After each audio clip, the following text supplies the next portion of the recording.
देश में मुगलों के खिलाफ प्रोपगंडा अभियान चरम पर है।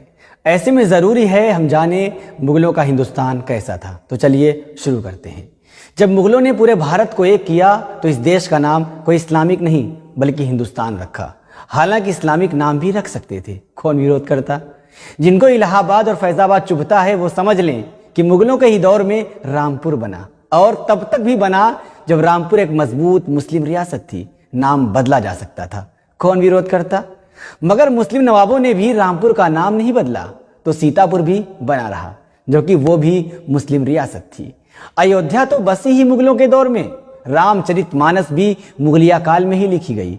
मथुरा वृंदावन तो बसी ही मुगलों के दौर में, बनने से रोक सकते थे, कौन विरोध करता। आज के माहौल में मुगलों को सोचता हूं, मुस्लिम हुक्मरानों को सोचता हूं तो लगता है कि उन्होंने बेवकूफ़ी की।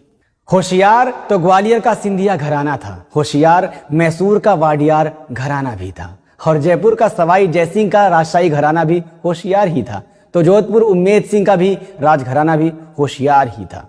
देश के साथ गद्दारी भी की और आज सबसे बड़े देशभक्त भी बनते हैं। टीपू सुल्तान हो या बहादुर शाह जफर, बेवकूफ़ी कर गए। कोई चिथड़े चिथड़े हो गया तो किसी को देश की मिट्टी भी नसीब नहीं हुई, और सबके वंशज आज भीख मांग रहे हैं। अंग्रेजों से मिल जाते तो वो भी अपने महल बचा लेते और अपनी रियासतें भी बचा लेते। वाडियार, जोधपुर, सिंधिया और जयपुर राजघराने की तरह उनके वंशज भी आज ऐश करते, उनके बच्चे भी आज मंत्री विधायक बनते। यह आज का दौर है, यहाँ भारत माता की जय और वंदे मातरम कहने से ही इंसान देशभक्त हो जाता है, चाहे उसका इतिहास देश से गद्दारी का ही क्यों ना हो। बहादुर शाह जफर ने जो 1857 के गदर में अंग्रेजों के खिलाफ पूरे देश की क़ियादत की और उनको पूरे देश के राजा रजवाड़ों तथा बादशाहों ने अपना नेता माना। भीषण लड़ाई के बाद अंग्रेजों की छल कपट नीति से बहादुर शाह जफर हार गए और गिरफ्तार कर लिए गए। ब्रिटिश कैद में जब बहादुर शाह जफर को भूख लगी तो अंग्रेज उनके सामने थाली में परोसकर उनके बेटों के सिर ले आए। उन्होंने अंग्रेजों को जवाब दिया कि हिंदुस्तान के बेटे देश के लिए सिर कुर्बान करके अपने बाप के पास इसी अंदाज में आया करते हैं। बेवकूफ थे बहादुर शाह जफर।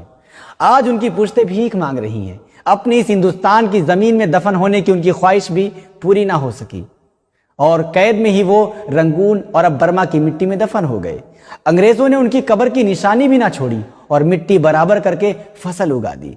बाद में एक खुदाई में उनका वहीं से कंकाल मिला और फिर पहचान के बाद उनकी कब्र बनाई गई। सोचिए कि आज बहादुर शाह जफर को कौन याद करता है। क्या मिला उनको देश के लिए अपने खानदान की कुर्बानी से। ऐसा इतिहास और देश के लिए बलिदान किसी संघी का होता तो अब तक सैकड़ों शहरों और रेलवे स्टेशनों का नाम उनके नाम पर हो गया होता। क्या इनके नाम पर हुआ कुछ? इसलिए कहा कि अंग्रेजों से मिल जाना था। ऐसा करते तो ना कैद मिलती, ना कैद में मौत, ना यह गम लिखते जो रंगून की कैद में लिखा। लगता नहीं है दिल मेरा उजड़े दयार में, किसकी बनी है आलमे ना पायेदार में। उम्र दराज मांग कर लाए थे 4 दिन, 2 आरज़ू में कट गए 2 इंतजार में। कितना बदनसीब है जफर दफन के लिए, 2 गज जमी भी मिल न सकी कूहे यार में। फिलहाल NIN में इतना ही। इसी तरह सच्चाई को पहचानने के लिए जुड़े रहिए NIN के साथ।